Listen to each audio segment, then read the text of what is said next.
காய்ச்சல், சளி, இருமல் இருந்தால் இந்த கஷாயத்தை ட்ரை பண்ணி பாருங்கள். பப்பாளி இலையோட நரம்பு பகுதிகளை எடுத்துகிட்டு இலையை மட்டும் ஒரு கைப்பிடி எடுத்துக்கோங்க.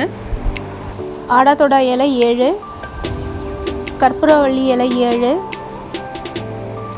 துளசி ஒரு கைப்பிடி, பப்பாளி இலை ஒரு கைப்பிடி, 1 டேபிள் ஸ்பூன் மிளகு, 1 கப் தண்ணி விட்டு பல்ஸில் வச்சு ஒரு சுற்றிக்கோங்க.